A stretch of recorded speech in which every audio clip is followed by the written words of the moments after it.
네, 인사드립니다.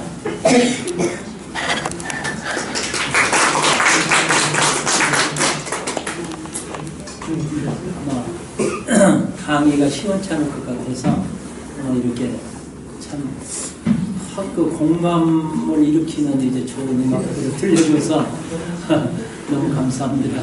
예.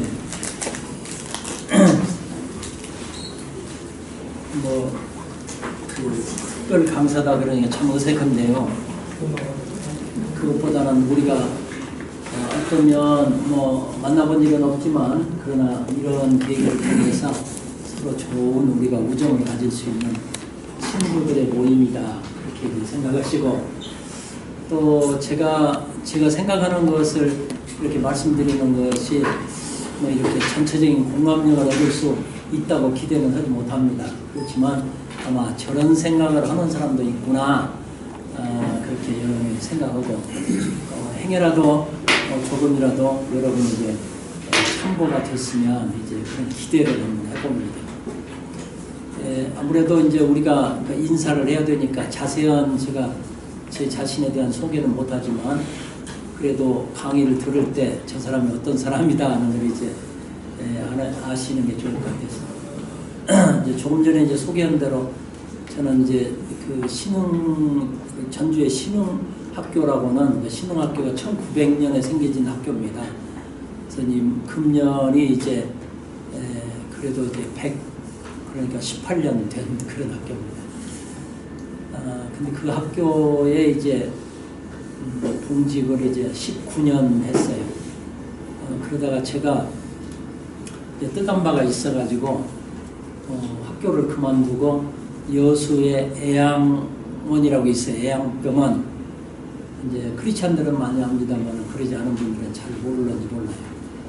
옛날에 그 사랑의 원자탄 해갖고 영화화 된 일은 있는데 그 손양원 목사님이 있었죠.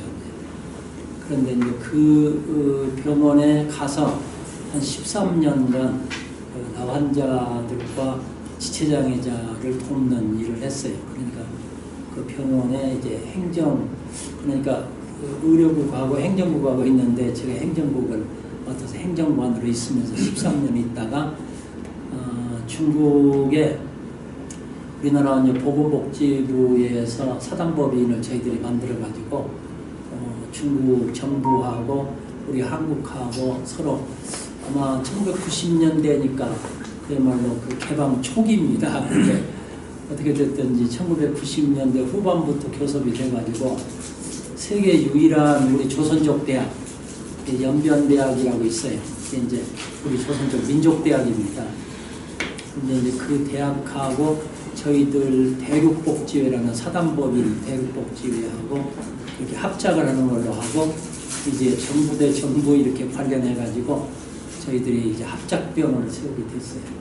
그래서 연변대학 복지병원 그렇게 명칭은 붙이고 제가 이제 그 총책임을 짓고 사실은 그 외국에 가서 이렇게 종합병원을 운영한다고 하는 것이 이제 굉장히 어려운 일인 줄 알지만 우리 국내에서 조그마한 병원이지만 애양병원을 제가 직접 그 행정을 담당하면서 운영해봤기 때문에 가능하다고 생각하고, 그리고 이제 저는 신앙인이니까 하나님의 능력을 의지하고 나가서 20년 동안 그 병원을 운영했습니다.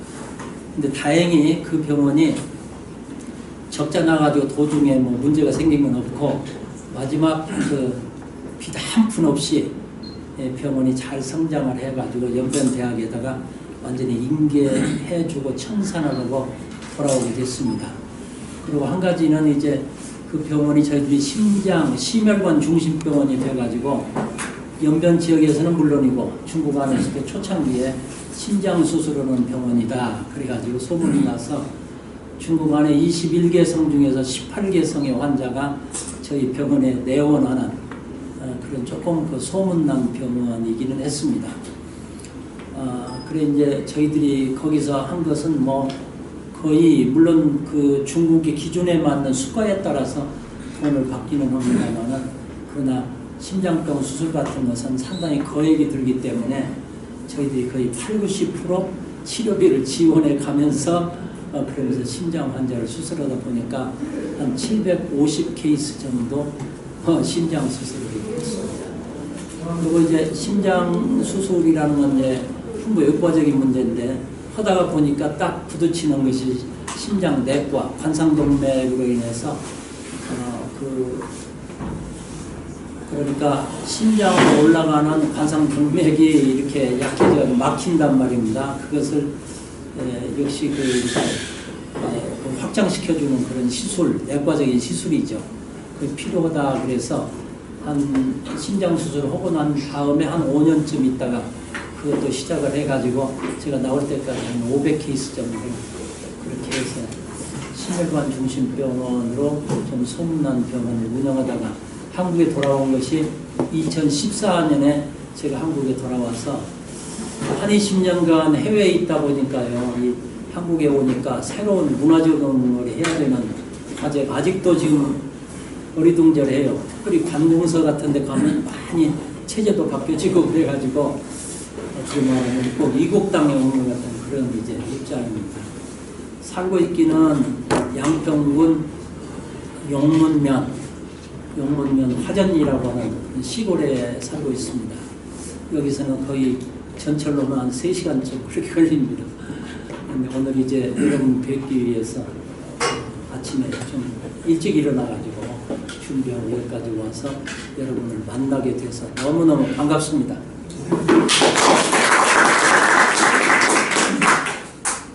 이제 오늘 제가 그 안에 우리 송계수 원장님과 함께 메멘토몰이라고 그래가지고 독서 모임을 저희들이 각 당 복지재단에서 하고 있는 독서 모임을 가져요. 저는 이제 아마 2년 정도밖에 안 됐어요. 그런데 한국에 와서 그 복지재단하고 이렇게 관련이 있어가지고 거기에서 그 기초교육 코스도 하고 그리고 그 독서 모임에 나가서 하다 보니까 한 달에 한 권씩 그래도 죽음에 관련한 책을 읽고 공통 화제를 가지고 서로 토론하고 그런 게 참 좋더라고요. 그래서 제가 생각할 때 아주 이게 한국에 와서 가장 행복한 일이다. 지금 그런 생각을 합니다. 거의 아픈 것 아니면 거의 빠지지 않고 잘 참석을 이제 합니다. 그래서 이제 하다 보니까 이 죽음에 관한 생각을 많이 하게 되죠. 그래서 어떻게 하면 의미 있는 그런 삶을 살다가 의미 있는 죽음을 죽을까? 이제 그런 하나의 제 나름대로의 어떤 과제를 함께 됐죠. 그래서 오늘 여러분과 함께 우리가 의미 있는 삶을 살다가 죽음을 맞이하자 이제 그런 타이틀로 같이 이제 이야기를 한번 해보려고 합니다. 무슨 제가 학문을 한 사람도 아니고 학술적인 그런 거 없습니다. 이게 나오려고 모르겠습니다.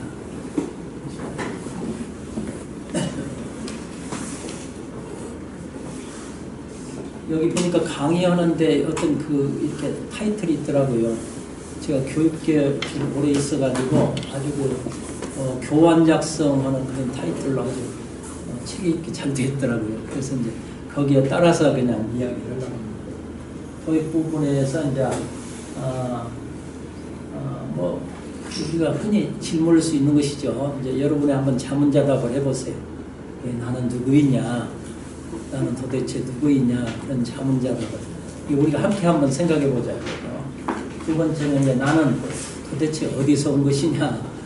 물론 우리가 부모님으로부터 왔다 그렇게 생각하지만 근본적으로 어디서부터 왔느냐 그런 생각. 그 다음에는 나는 그러면 어디로 가느냐? 근데 죄송합니다만은 저도 이렇게 만 60에 연기를 갔었어요. 만 60에. 그랬는데 만 20년 있다가 돌아오니까 만 80이 됐더라고요.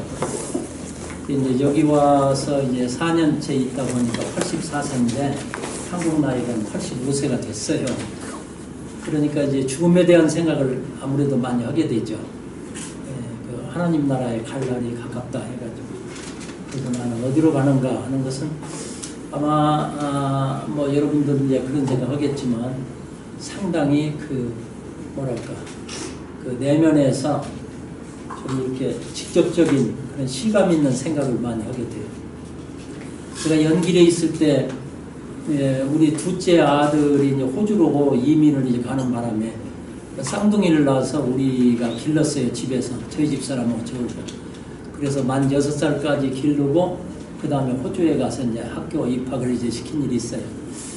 근데 그 녀석이 그 중에 이제 쌍둥이 중에 큰 아이가 이제 지민이라고 이제 정지민인데 그 녀석이 하루는 딱 아침에 일어나더니 막 울어요. 너 왜 우는 거야? 그러니까 할머니 할아버지 죽으면 어떻게 해요? 그런 것을 이놈이 생각을 했던 것 같아요. 그러더니 그 다음에 이어서 생각한 게 뭔가 하니 나도 죽으면 어떻게 해요? 그래서 우리가 생각할 때 아마 이 죽음에 관한 건 나이 많은 사람들만 생각하나 보다 그랬는데 책을 봐도 그렇고 직접 손자를 길러보니까 이 죽음 문제에 관한 것은 그놈이 아마 4살 때 그랬거든요. 4살 때. 그 뭐 이렇게 달래도 이놈이 뭐 달래지질 않아요. 막 펑펑 울어요. 죽으면 어떻게 하냐 그거죠. 그래서 이 죽음에 대한 것은 인간은 누구나 다 죽음에 대한 생각을 한다. 이제 그것을 제가 실감 있게 이제 느끼게 됐었죠.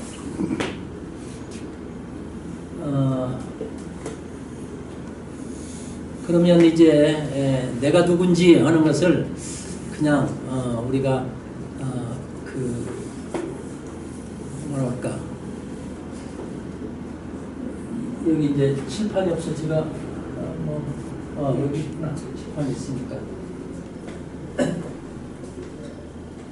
우리가 어떤 사물이나 존재에 대한 이제 관점을 갖게 될 때 그 관점이 하나의 점으로 이렇게 보는 관점이 있어요. 하나의 점으로.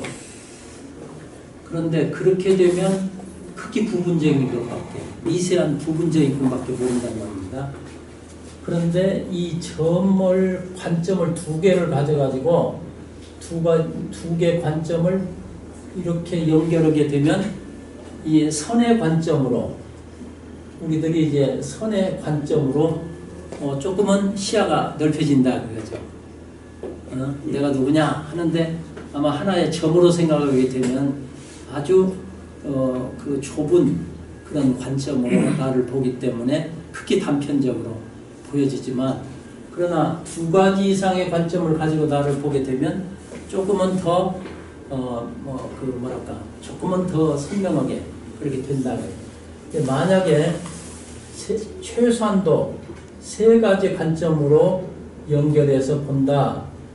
그러면 이 면의 관점으로 우리가 조금 더 뚜렷하게 볼 수 있다 그거죠. 근데 그걸 또 하나의 관점을 더 들 수 있는데 다각적인 관점을 가지면 되는데 만약에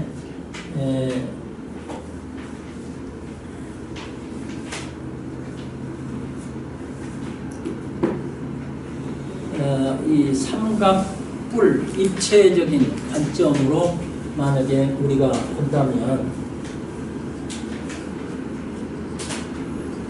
입체적인 관점으로 본다면 아마 조금 더 확실하게 자기를 볼 수 있다는데 이런 관점을 우리가 통전적 관점이라 그렇게 얘기합니다.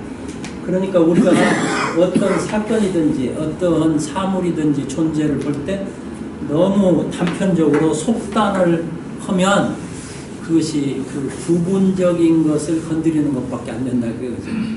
가능은 아니면 다각적인 관점으로 통전적인 관점으로 볼 때 보다 우리가 확실하게 그 이해가 될 수 있다 그런 생각을 이제 해보게 됩니다. 통전적 관점으로 나를 한번 바라보자. 그래서 이제 이렇게 한번 생각해 봤어요. 결국은 우리 존재라는 게 이제 뭐 나도 인간이니까 여러분도 다 마찬가지로 한 가지 관점이 뭐냐면은 이제 생물학적인 관점이죠. 동물과 그러니까 우리도 동물류에 들어가지 않아요. 그래서 생물학적인 관점에서 나를 본다. 뭐 먹고 자고 먹고 싸고 자고 동물하고 뭐 다른 게 없잖아요. 그러니까 동물적인, 생물학적인 관점에서 나를 보게 되는 경우, 어떤 때 만약에 이 관점에서 머물러 버린다 그런다면 우리가 동물하고 구분이 안 되죠. 근데 인간은 역시 사회적인 동물이다. 물론 동물 세계에서도 사회성이 있다 없다 뭐 그런 얘기 논란이 되는데, 동물들이 가령 개미라든가 벌이라든가 그런 것이 사회성이 있다라고 그렇게는 볼 수가 없어요. 그건 왜 그러냐면 하나의 자기네 이렇게 그 세상에 나올 때부터 그 어떤 그 본능적인 이제 그런 게 의해서 그런 활동하는 것이지, 사람 같은 그런 사회성을 가지지는 못한다. 우리가 그래서 인간을 사회적인 동물이라 그러는데, 나도 역시 사회적인 존재다. 역시 인간은 심리적인 존재인데, 아마 이것은 동물에게는 전혀 없는 것이죠. 사람에게만 있는, 우리가 흔히 감정적 동물이라 뭐 그런 말 하잖아요. 우리는 감정을 가진 심리적인 존재다. 제가 이제 학교에 있을 때 카운셀러로 오래 있었어요. 19년 있는 동안에 아마 10년은 전담 카운셀러로 있었거든요. 그래서 상담을 많은 학생들이 상담을 했어요. 근데 이게 심리적인 영역이라는 게 우리가 겉으로 보면은 다 똑같은 아이들 같고 그러지만 그 상담을 해보면 그 심리적인 그 상태를 보면 이게 뭐 천차만별인 그런 걸 느끼게 되고 많은 문제를 심리적으로 갖게 되고 그러죠. 그래서 우리가 심리적인 존재다. 그러면서 우리는 정신적인 존재다. 아마 이것도 우리가 동물과는 전혀 사람에게만 있는 어떤 점에서 참 특권을 가진 것이죠. 역시 정신적인 존재다. 오늘 이제 말씀드리려고 하다 보니까 이제 인간은 그러면서 동시에 실존적인 존재다.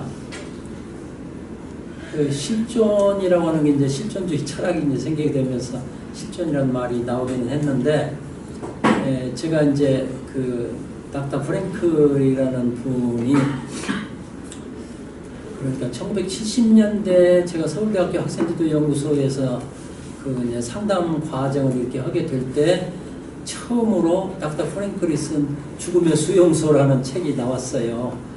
그래서 관심 갖고 그 책을 그때 읽으면서 나중에 학교에 돌아가 가지고 학교에서 학생 그 상담 지도를 하게 되면서 뭐 정신분석 이론이란다든가 이제 인간주의 심리학이 나와서 이제 그 다음에 이제 그런 인간주의 심리학에 의한 학생들을 상담 치료를 해본다 뭐 그렇게 하다가, 그때 죽음의 수용소의 그 책의 중간에 실존주의 그 치료에 관한 부분이 이렇게 소개가 돼요.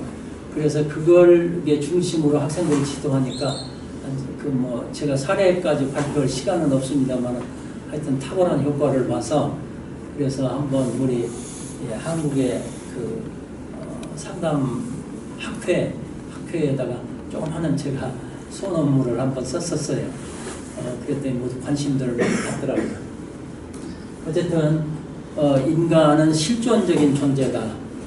근데 이제 그 책들에 보게 되면 그 실존이라고 하는 거에 그 내막 가운데 가치라는 것하고 의미라고 하는 것을 강조하더라고요. 로고 세라피, 그래서 이제 로고스, 이제 그 성경책에 보면은 처음에 로고스라고 하는 게 말씀이라고 그렇게 나와요. 그러니까 이건 하나의 어떤 의미 혹은 가치, 이제 그런 의미로 해서 실존주의 그 심리학을 로고세라피라고 그렇게 얘기하거든요.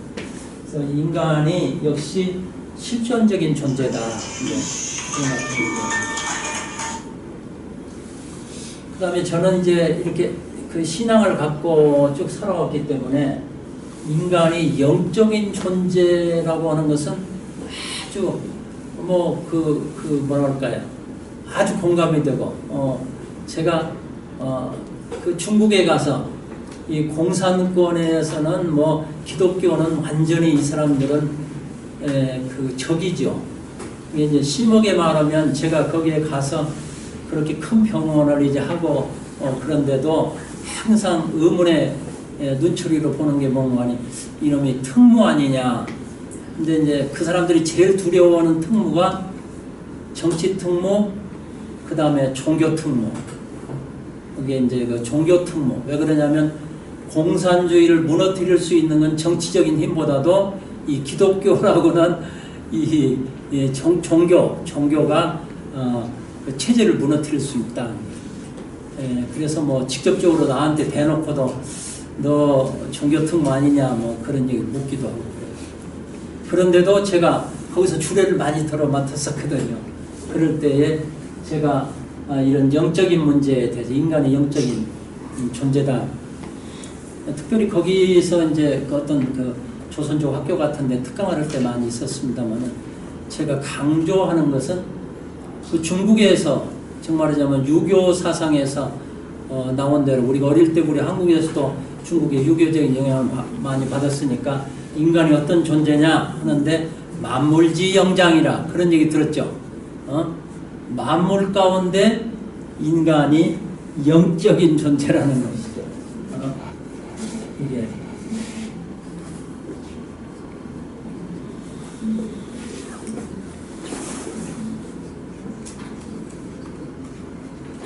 인간이 만물 가운데 영적인 존재다.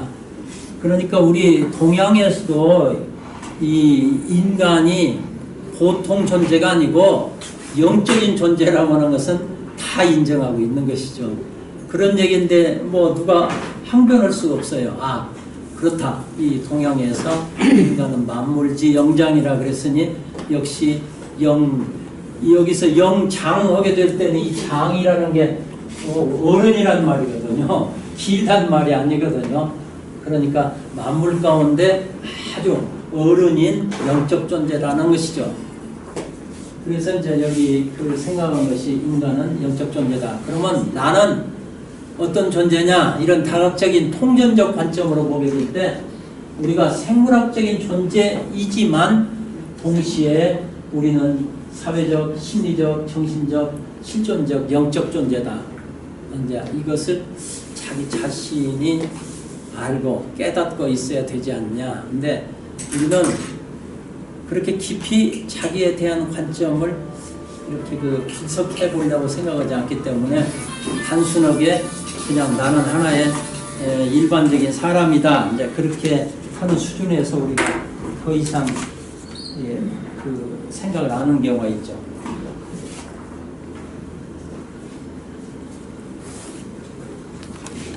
다음에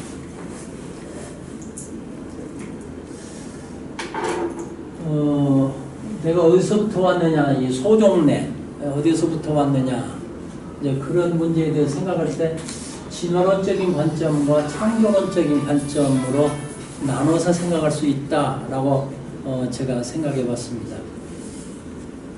뭐 중국 같은 경우는 이제 뭐 공산주의가 진화론을 배경으로 이렇게 했는데 사실 우리나라 미국 같은 데서는 이제 학교에서 상당히 갈등을 많이 일으키죠. 주에 따라서 진화론적인 것이 교과서에 나오고 또 뭐 어떤 때는 창조론적인 것이 나오고 우리 한국 같은 경우는 그 학교 교육에서 진화론적인 그런 관점으로 인간의 그 소종래에 관해서 가르치고 있습니다. 근데 기독교 가정에서는 어떤 경우에 그건 틀렸다. 그래가지고 창조론적인 관점으로 아이들이 많이 헷갈리죠. 도대체 내가 진화된 존재냐? 뭐 진화론에 관한 걸 우리가 여기서 말할 수는 없지만 그래서 기독교계에서 과학 가운데 창조 과학 그래가지고 아주 체계적으로 진화론을 이렇게 설득하려고 하는 이제 그런 이론도 나왔어요. 저도 이제 그걸 보니까 많이 공감이 가더라고요.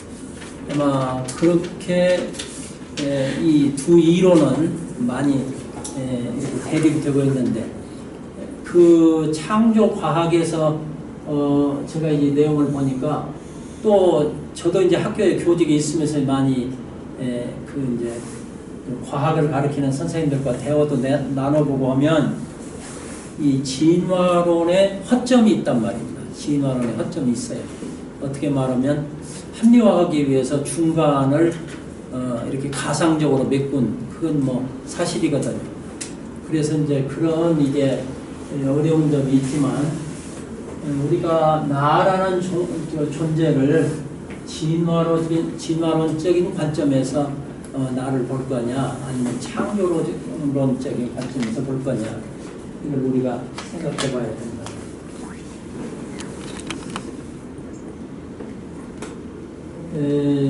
아마 진화론적인 관점에서 보면 결국은 이제 원래 미생물에서부터 없었던 데서 무에서 미생물에서 이렇게 진화해가지고 오늘날 그 내가 존재하고 있다라고 그렇게 생각하는데 마지막에 그 종말은 어떻게 되느냐 하면 결국은 무에서 와서 무로 돌아간다. 아마 그런 결론이 나길 수밖에 없죠.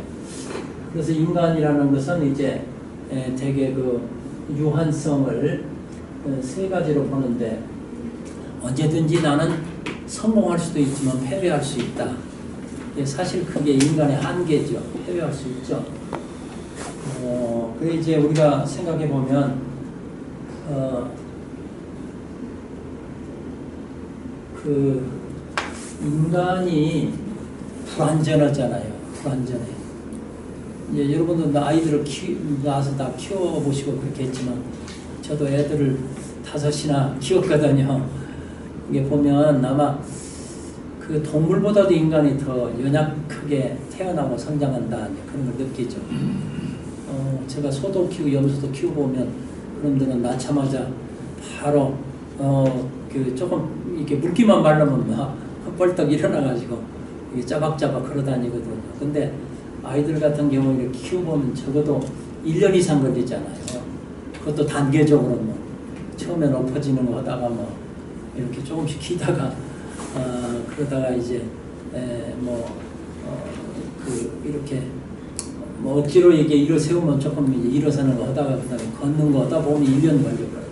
인간이 참 약하게 그러다 또 넘어지고 그러니까 패배할 수밖에 없는 불완전한 존재다.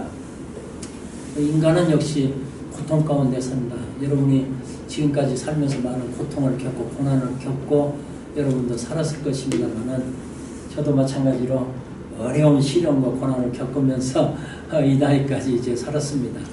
인간은 아마 그 불교에서 말한 대로 역시 인간을 고해다, 인생 자체를 고해다 하고 그렇게 역설할 만큼 역시 인간은 고통이라고 하는 것을 벗어나기 어렵다. 유한한 존재다. 그런데 인간은 마지막에 죽는다. 근데 무로 돌아간다. 죽게 된다. 아마 여기에 누가 뭐 아니요 라고 그렇게 반론을 제기할 수가 없죠. 인간은 다 죽습니다. 특별히 우리가 이제 죽음에 대한 생각을 하게 되면 이제 그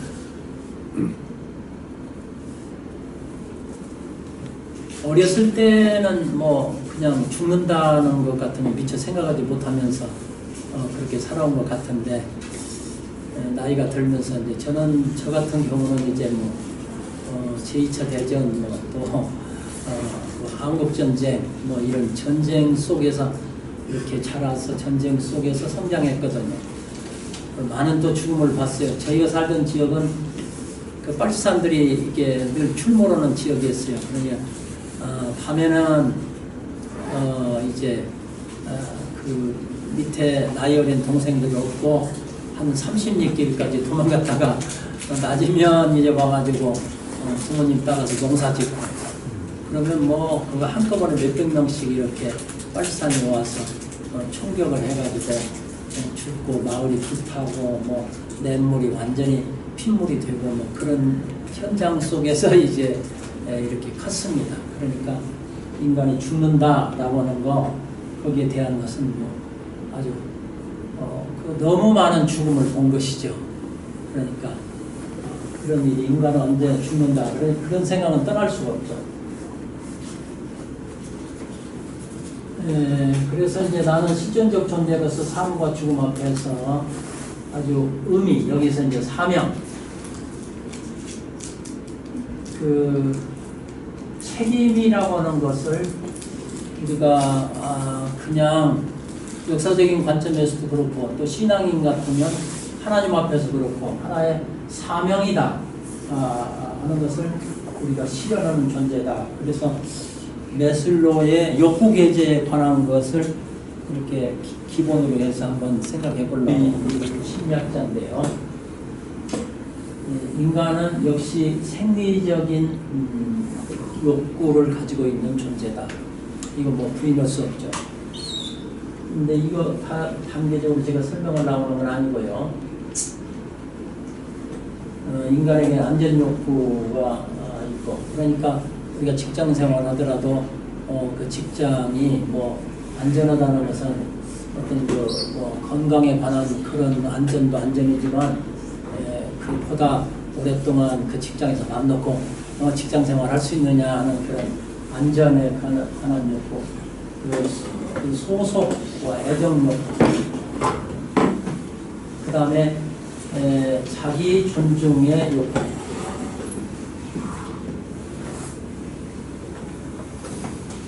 자아 실현 욕구, 여기까지가 아마 메슬로가 이야기한 욕구 스탁달입니다. 저는 이제 이 생각을 하면서 사실상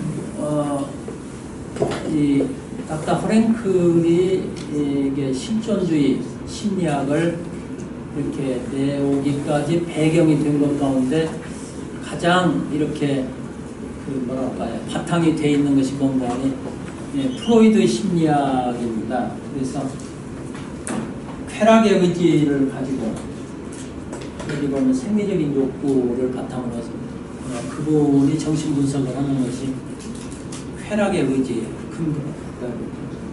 그리고 그 다음에 이제 그 후속적으로 나온 것이 그 애들러라는 사람이 권력의 욕구, 권력 의지를 중심으로 쭉 설명을 했는데, 그 닥터 프랭클은 마지막에 이제 자아 실현 욕구로 그렇게 정리를 이제 했습니다. 그래서 앞에 있던 이걸 뭐 부정한다는 것보다도 이 백그라운드를 어떤 인간의 쾌락의 의지라든가 권력의 의지라든가 하는 것을 인정하지만, 그러나 인간은 그보다는 초월적인 존재고 인간은 역시 의미를 추구하는 그런 존재다.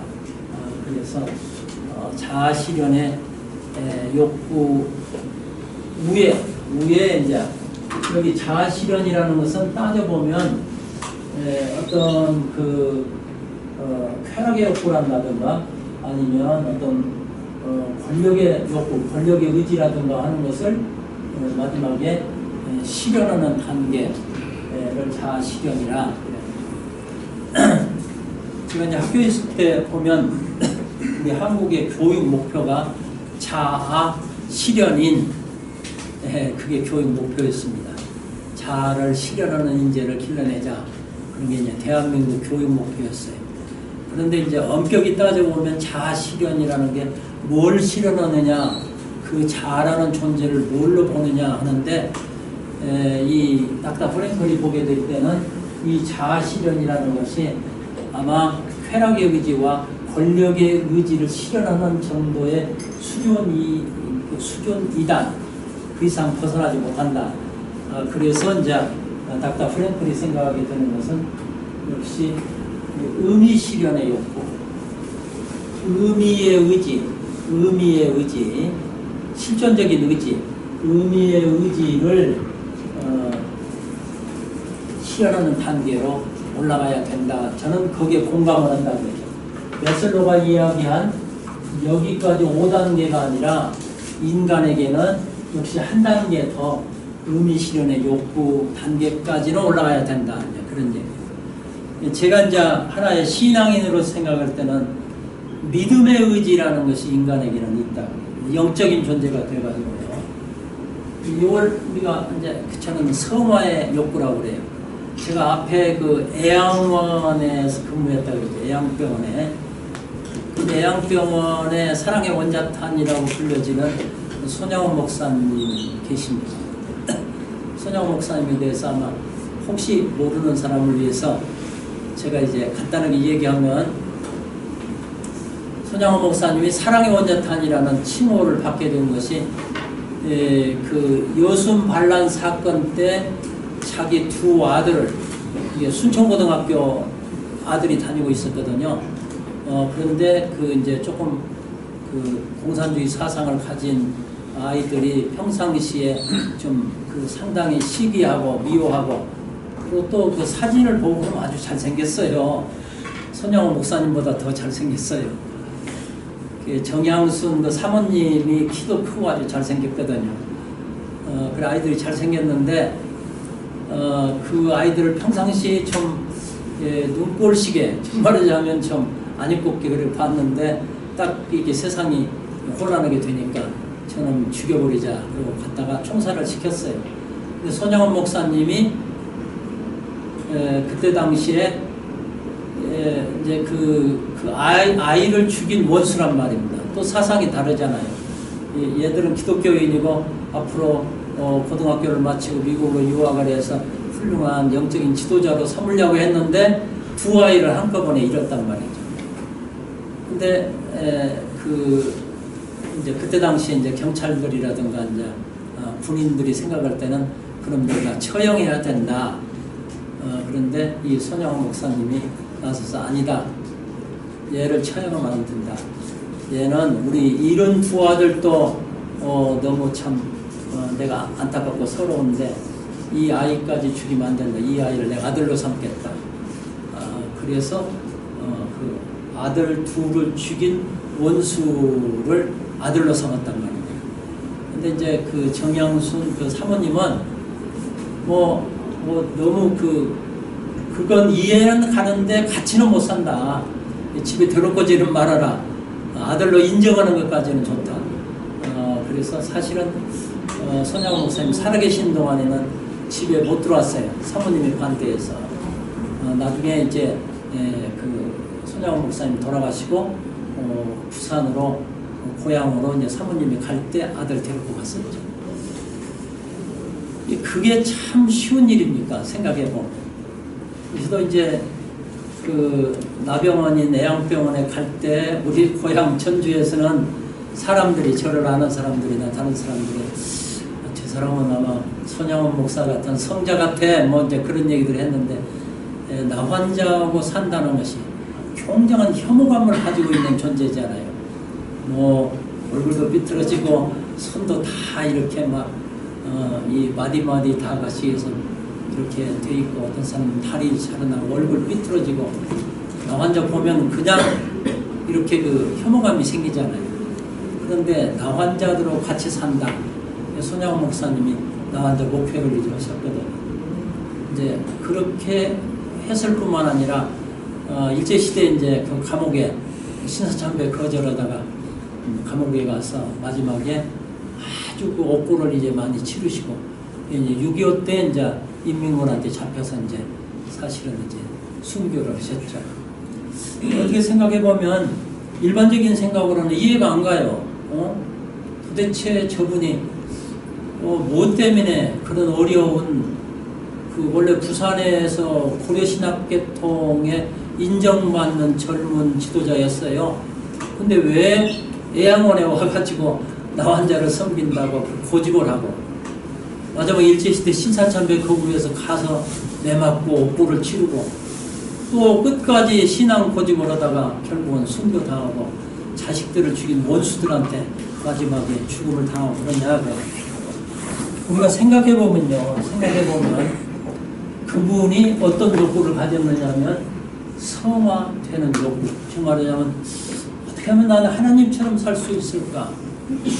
예수님을 좀 닮아갈까? 그런 욕구를 가지고 있으니까 그 이하의 욕구에 관한 것은 거의 이렇게 다 수용한 거예요. 무시해버리는 것이죠. 그래서 이제 메슬로우 이론에서는 보면 단계적으로 욕구 계제라고 해요. 사닥다리라는 거.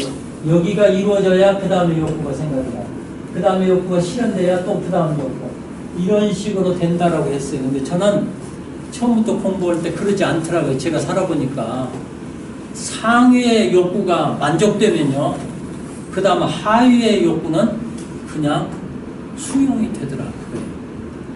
근데 특별히 이렇게 순교를 한 분들, 뭐 손양호 목사뿐만 아니라 우리나라의 뭐 외국 선교사들도 많이 그랬고 또 우리나라 사람도 많이 그랬는데, 이 성화의 욕구가 만족이 되면요, 그 밑에 단계에 대한 것은 쉽게 받아들여진다.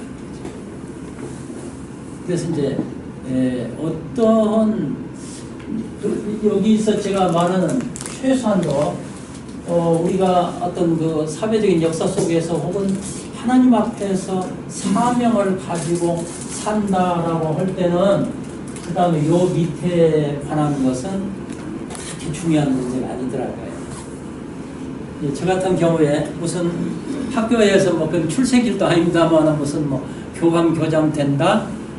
근데 애양원으로 갑자기 갔다. 나 혼자 편으로 갔다 온 사람들이 생각할 때 저는 미친놈 아니냐. 그리고 속으로 저놈이 아마 납병 걸렸던 것 같아. 그렇게 얘기를 하죠. 그리고 또 거기 가서 13년 있으면 자리가 잡히고 그 다음에 65세까지 다 이럴 수 있는데 갑자기 60세에 중국 간다 하고 중국의 열악한 이제 중국에 가서 사실은 말이 그렇지 남의 나라에 가서 병원을 이제 열어가지고 이렇게 운영을 한다라는 게 쉽겠습니까? 뭐 엄청난 고생이죠. 그런데도 이제 그렇게 할 때 사람들은 이해가 안 가죠. 그러나 나는 최소한도 제가 이런 좀 예수님 닮은 삶을 살 수 없을까 하는 그런 마음이 있고, 하나님의 뜻을 실현하는 그런 의미 실현, 그런 욕구가 있으니까 이 밑에 관한 것은 쉽게 버릴 수도 있고 받아들여지더라. 이제 그런 얘기죠. 이제 오늘 제가 이게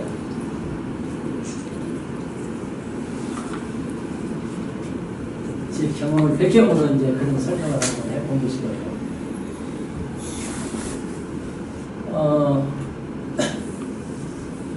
제가 그 연변대학교 부총장을 했던 분이 민족 지도자인 정판용 교수라고 있어요. 굉장히 존경받는 분이에요. 근데 우리 병원에서 진찰을 하다가 유암으로 그렇게 발견이 됐어요. 그런데 이제 우리 병원에서 사실 치료해도 되는데 이제 중국은 제일 중국에서 유명한 병원이 육군병원이에요. 북경에 있는 이제 육군병원이에요. 그러니까 그 병원으로 가서 이제 수술을 하게 됐어요. 수술 받고 저희 병원에 와서 자기 그 위암을 초기에 이렇게 발견해줘서 고맙다고 이제 이사장하고 병원장하고 데리고 식사 한번 하게 같이 식사했어요. 그분이 저희들한테 뭔 얘기를 많이, 내가 혹시 재발돼서 죽더라도 죽기 전에 꼭 해야 될 일이 있다고요. 이게 뭐이 그렇게 중요한 일이 있냐 그랬더니, 이것은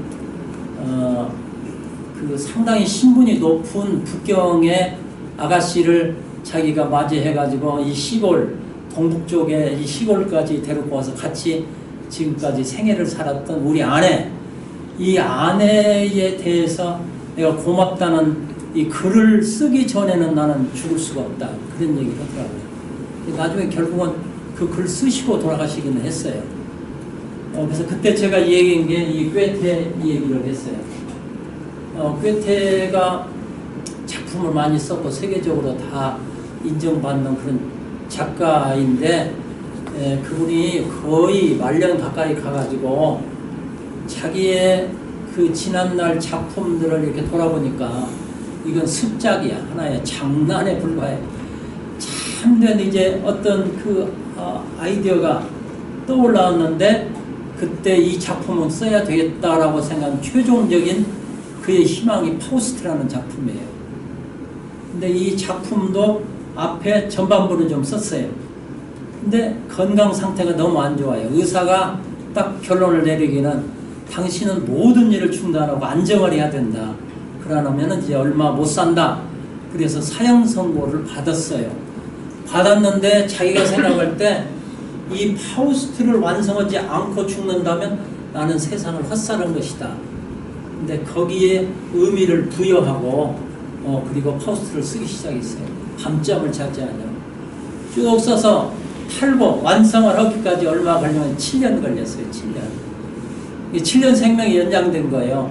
탈고하고 3개월 후에 세상을 떠났어요. 제가 이제 그 사건을 그 정판용 교수한테 얘기했어요. 당신 아내에 대한 아마 책을 틀림없이 쓸 수 있습니다. 당신이 거기에 의미를 부여하고 있으면 당신 건강을 지켜줄 겁니다. 호스트 얘기했어요. 근데 사실 그분이 아내에 대한 책을 다 쓰고 세상 떠났거든요.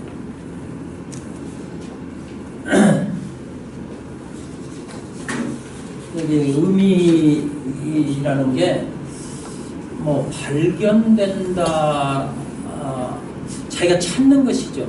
주어지는 건 아니고 내가 내 삶 속에서 내가 의미를 찾는 거예요. 그리고 거기에 의미 부여를 하는 것이고, 또 어떤 때는 우리가 신앙인 같으면 하나님의 어떤 계시로 이게 시간이 제가 이렇게 가시게서 들렸는데 몇 시까지죠? 아니, 3시 반까지. 3시 반까지요? 예. 그럼 중간 안 쉬어도 돼요? 예? 안 쉬어도 돼? 뭐 쉬셨다 하셔도 돼요. 아니 강의 저는 진행 상관이 없어. 근데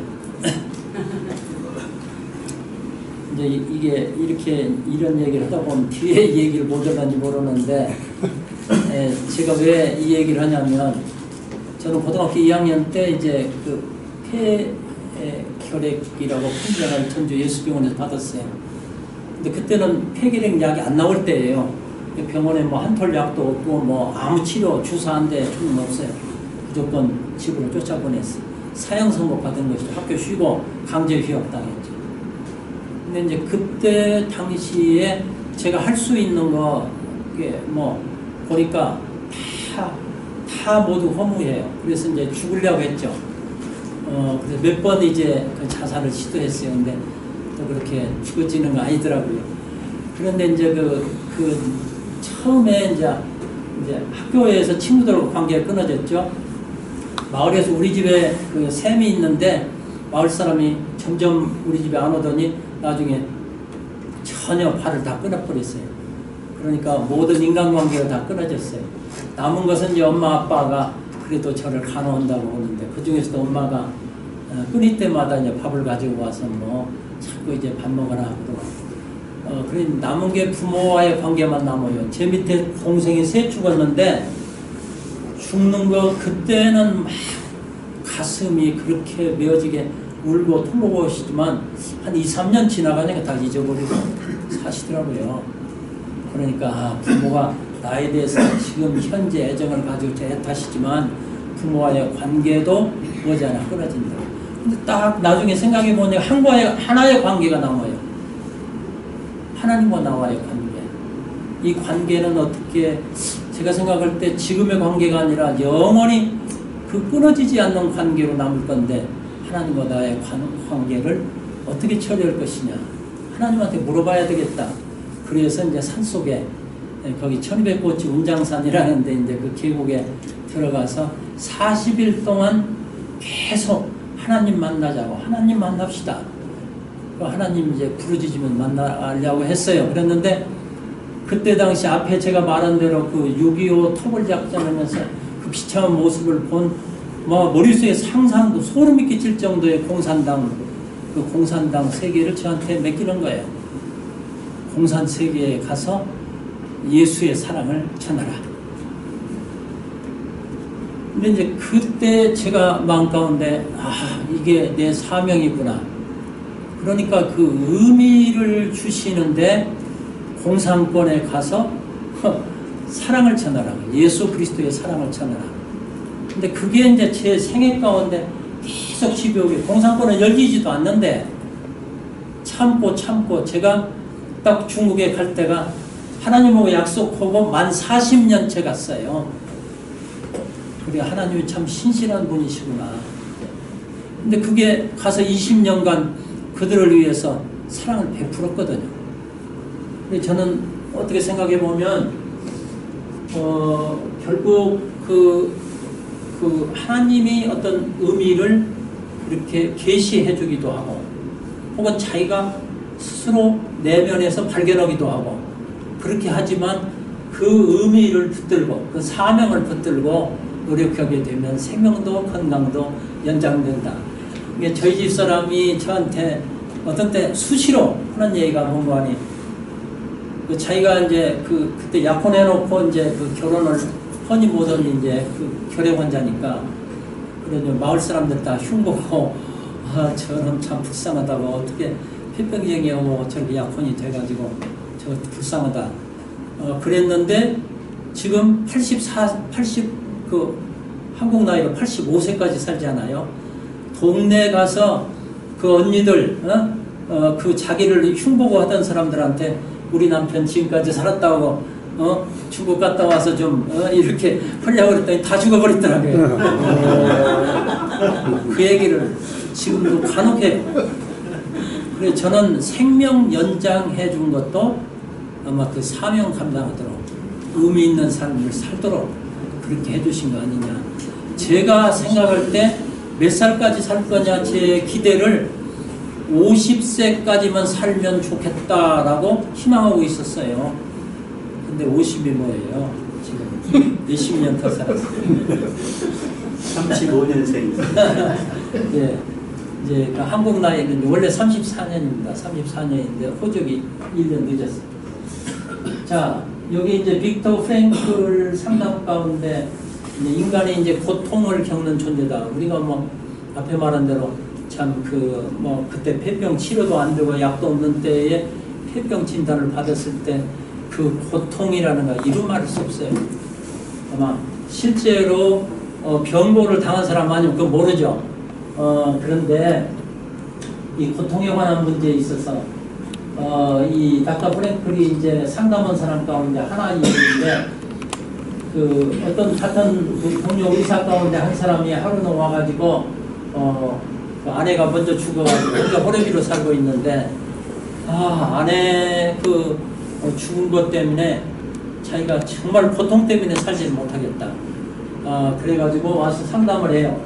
그런데 이때 이제 닥터 프랭클이 그 역설 치료 이론에 근거해가지고 뭔 얘기를 한 거 아니? 이런 얘기를 해요. 만약에 당신이 먼저 죽고 당신 아내가 살아있다 그런다면 당신보다 아내가 더 고통하지 않았겠냐? 물론이죠. 내 아내는 저를 너무 사랑하고 의지했기 때문에 제가 먼저 죽었다면 아내는 아마 그냥 자살했을지도 모릅니다. 그렇게 얘기를 해요. 그러니까 이 프랭클이 뭐라고 얘기하나요? 그래요. 그럼 아내가 고통을 겪어야 될 것을 당신이 맡아 대신 고통하게 됐군요. 그렇게 퍼뜩 생각이 났는데 난 아내의 고통을 내가 짊어지고 산다. 그래서 그때 바로 치료가 됐다. 그런 치료 사례를 이제 얘기하는 게 나와 있습니다. 제가 저번에 우리 그 메멘토 모리에서 읽었던 책인데 그 책을 하다가 이제 읽고 난 다음에 소감을 발표하는 가운데 제가 이걸 강조해서 얘기했는데 일본에 오츠 스위치라고 하는 이제 유명한 의사가 있어요. 근데 그 의사들 전 이제 병원에 뭐 한국에서 이제 중국에서 병원에 있으면 뭐 의사들이요 그 자기의 전문 그 과정을 하려고 할 때 어디를 선호하냐면 시대적으로 어디서 돈 많이 버느냐 거기에 그 자기가 레지던트 선택하게 될 때 그러거든요. 아주 잘 나가는 것이 이제 돈 잘 버는데. 근데 이 오츠 스위치라는 사람은 강사님 예 힘드시지 않겠어요? 아니 작가님 아니요 괜찮으세요? 아니 이게 시간이 안 될 것 같아요.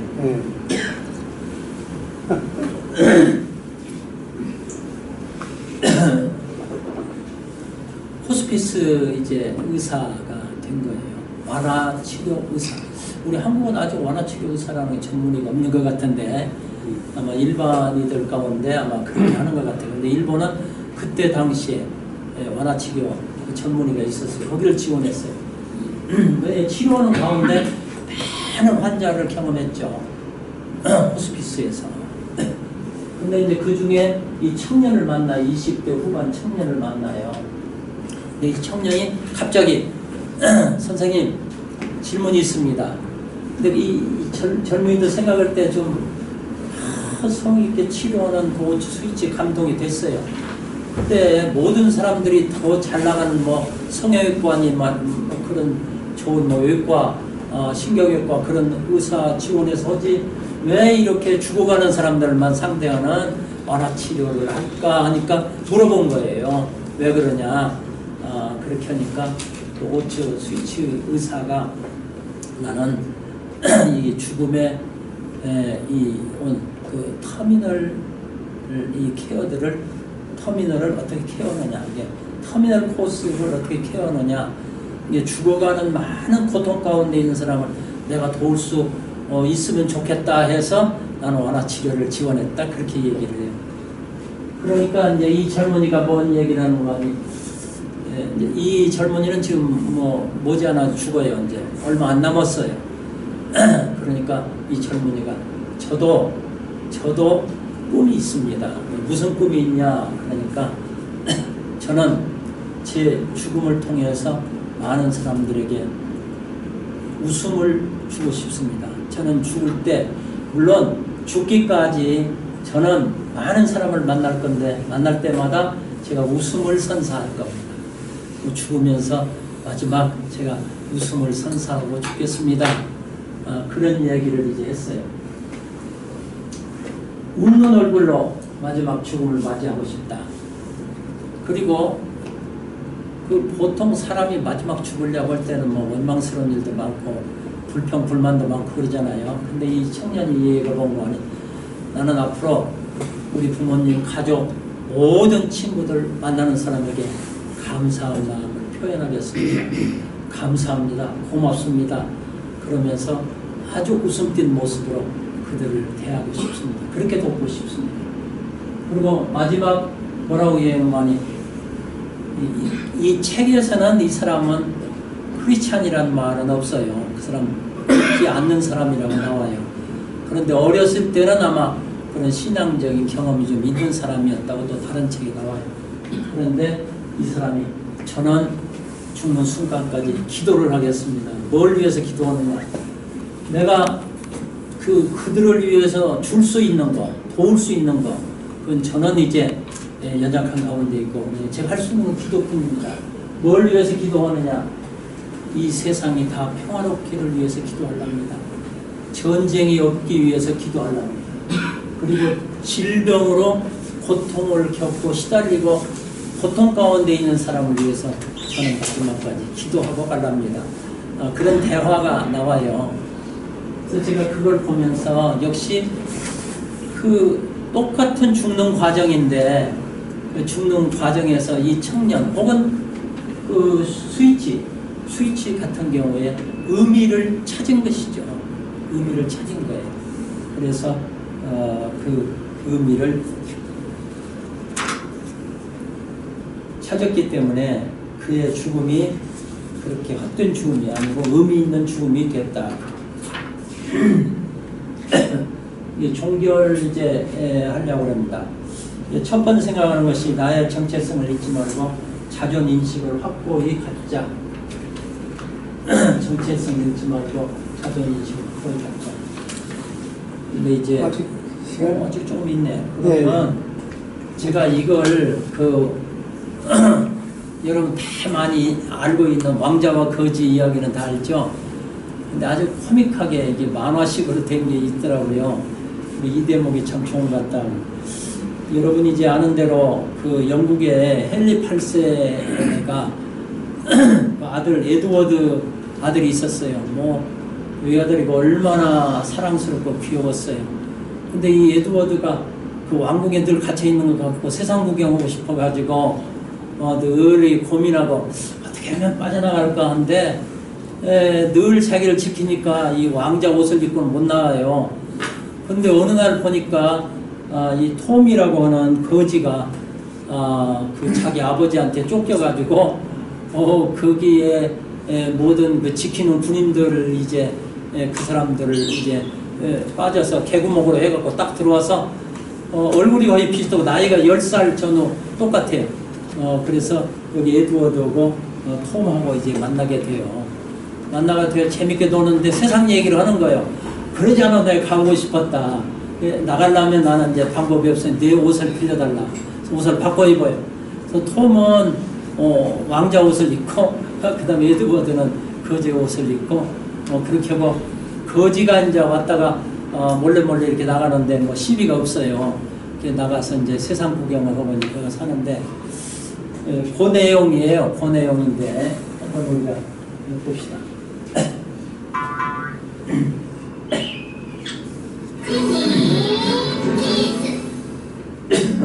왕자와 거지 두 번째 이야기. 우와, 신기하다.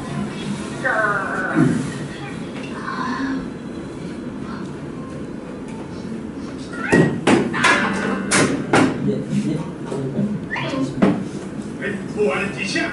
돈을 내야지. 도? 나중에 주겠다. 누구라고? 이 녀석이? 한 나라의 왕자에게 뭐 하는 짓이냐? 무엄하도다. 거짓의 왕자라니. 어허, 어서 이 더러운 손을 놓지 못하겠느냐? 아니 거저 미쳤나니? 사람을 이렇게 함부로 대하다니.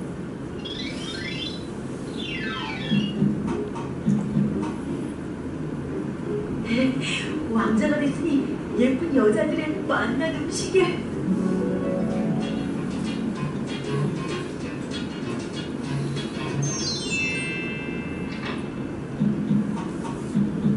왕자야, 네가 결혼을 할 때가 된 것 같구나. 바로 옆나라의 공주란다.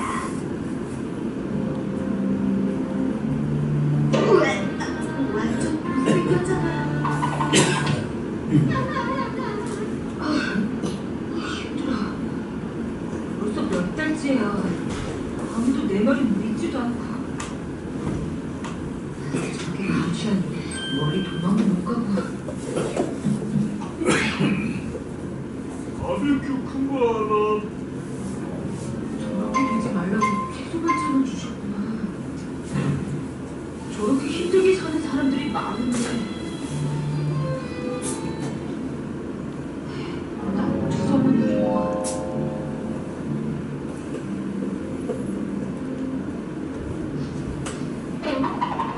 녀석이?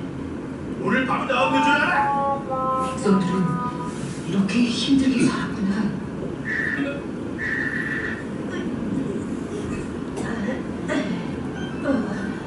너무 많이 먹었나? 원사님, 시원하신가요? 네?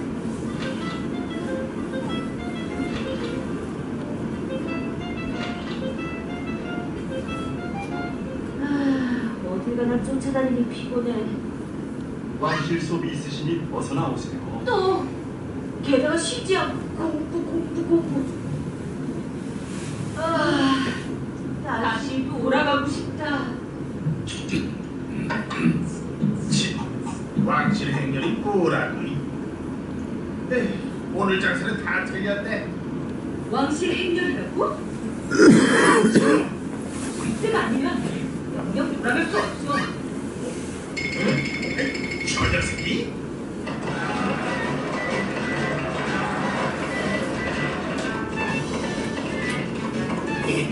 내가 왕자다.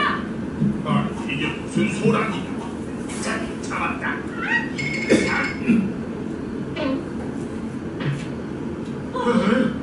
똑같잖아. 사실 전 왕자가 아니에요. 누가 왕자인지 찾아야겠어. 진짜 왕자가 누군지 살펴보게. 왕자와 거지의 공주를 찾아주세요. 맞아. 왕자의 머리는 윤이 나지 않아. 맞아. 왕자는 정이 없었지. 맞아, 눈썹이 다르네. 왕자를 찾았어. 왕자야.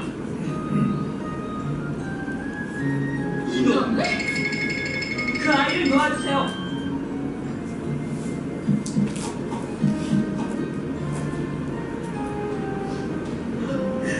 왕자지. 네 덕분에 백성들의 생활을 알게 됐어. 내 신하가 되어 백성들을 함께 돕자. 왕자지, 감사합니다.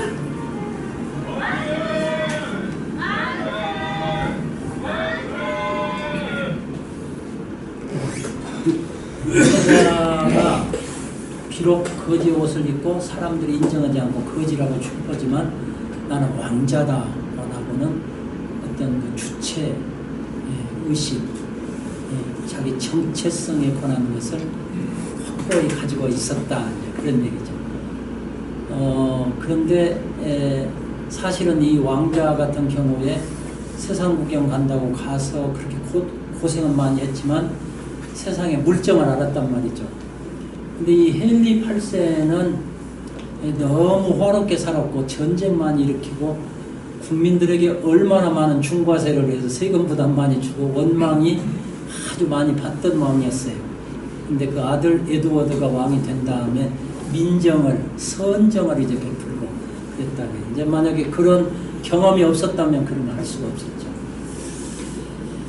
그래서 이제 오늘 제가 이제 그 첫 번 가운데 우리가 내 정체성이 뭐냐, 나는 도대체 어떤 존재냐, 거지냐 왕자냐, 이제 그런 한번 생각을 해보자, 그런 얘기고. 그 둘째 번이 나는 하나님의 형상대로 지음받은 신의 DNA를 받은 하나님의 자녀다. 이건 이제 제가 이제 특별히 이제 저는 늘 그런 생각을 갖죠. 적어도 인간이라는 존재, 이제 특별히 나같이 이제 이런 사람들의 경우는 이게 하나님의 형상이 본질이거든요. 그 본질을 받은 존재란 말이죠. 이게 신의 DNA를 받은 존재야. 나는 어떻게 생각하면 이제 그 성경 말씀에도 보면 예수님께서 예수를 믿게 됨으로 말미암아 너희들이 죄사함을 받았으니까 너희는 왕 같은 제사장이라 그런 말을 했거든요. 그러니까 우리가 사실은 왕자란 말입니다. 비록 이 땅에 와서는 우리가 가난하게 살고 고난을 받고 어렵고 그렇게 산다 하더라도 우리 신분이 뭐냐, 신분이 뭐냐, 적어도 영적인 만물의 영적인 존재다. 그런 우리가 긍지, 어떤 그런 그 확고한 정치의식을 가지고 살자. 비굴하게 거지처럼 살지 말자, 그거죠. 그 다음에 나의 육은 죽어서 물론 흙으로 돌아갑니다. 그건 이제 성경에도 있는 말씀이고 우리가 흙으로 돌아갑니다. 정치는 역사의 의미의 유산을 남길 수 있습니다. 영은 창조주 하나님에게로 돌아간다. 저희들이 이제 그 웰다잉에 대한 이제 이 코스도 하고 책도 많이 읽고 그러는데 이 죽음이 끝이다고 생각하는 사람의 모습하고요, 죽음이 끝이 아니다, 죽은 후에 새로운 어떤 그 세계가 열린다 라고 생각하는 사람하고는 천양잎하더라고요. 저는 이제 교회 생활 오래 하고 그러면서 임종 같은 것도 많이 하고 이게 장례 치는 것도 많이 봤어요. 근데 또 그 친척들 이렇게 돌아가신 것도 많이 보는데 그런 세계 자기 가치관에 따라서 죽을 때 모습이 달라요. 이게 아마 신앙생활 제대로 잘 하던 사람의 죽음을 보면요, 얼굴이 밝은 모습으로 가더라고요. 왜? 확신을 가지니까, 소망을 가지니까. 그러지 않은 사람은 막 얼굴이 이그러지고, 왜 그러냐면 무슨 이제 염라대왕이 이렇게 해서 막 끌고 간다, 막 목을 쫄라매 끌고 간다, 그래서 그런지 굉장히 얼굴이 이그러지고 막 고통 가운데 죽는 경우를 비교적으로 볼 수 있었어요. 그러나 아마 그런 그 현장이 아니라고 하더라도 우리가 한번 생각해 보면 죽음 이후에 우리를 위한 준비한 세계가 있다. 그렇게 하면 죽음을 받아들이는 입장이 아마 좀 다를 것이다. 그래서 어떻게 생각하면 의미 있는 죽음이 의미 있는 삶을 살 수 있다. 이 비유적으로 제가 이걸 준비하면서 뭔 생각을 하는 거 아니? 지금 제가 그 용문에 와가지고 텃밭을 좀 가꾸거든요. 열매들 있는 여러 가지 과일나무도 있고 뭐 그래요.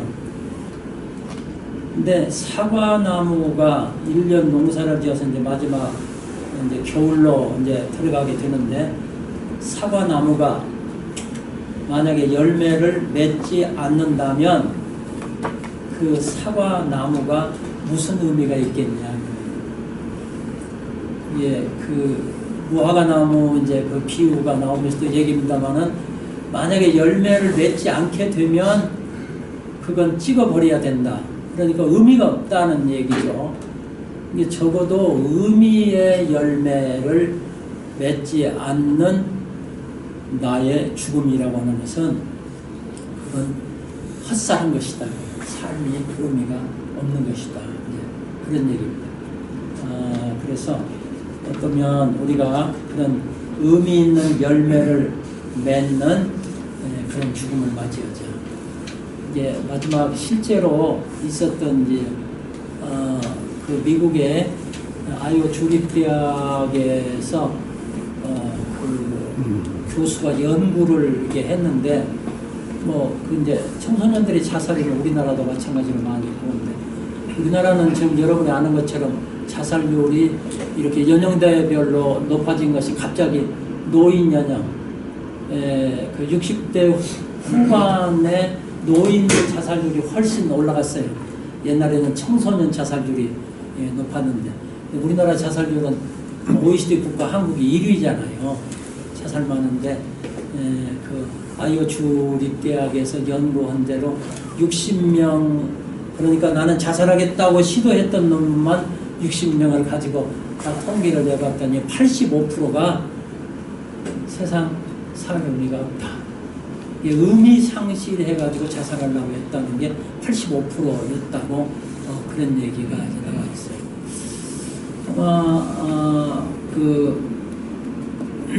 또 미국의 LA 쪽에서 아마 그런 그러니까 어떤 그 자살 관계 이런 문제 때문에 어떤 그 재활센터가 있었는데 재활센터에서 그 조사를 이제 이렇게 했는데 거기에 이제 그 되게 중독자 재활센터죠. 그러니까 중독 환자들 가운데 왜 그 마약을 먹고 그렇게 중독에 빠지느냐 하는 그 원인 조사를 쭉 했더니요 95%가 삶의 의미가 없다. 의미 상실을 해가지고 마약에 빠졌다라고 하는 그런 결론이 나왔다고 그래요. 그러니까 우리가 여기 이제 결론을 제가 내리려고 하는 것은 우리의 삶과 죽음에 관한 나름대로의 바른 자기의 가치관을 정립하고 살자. 이것을 오늘 우리 이제 교재에 나온다면은 하나의 생사관을 재정립하자. 그런 과제를 여러분에게 드립니다. 고맙습니다.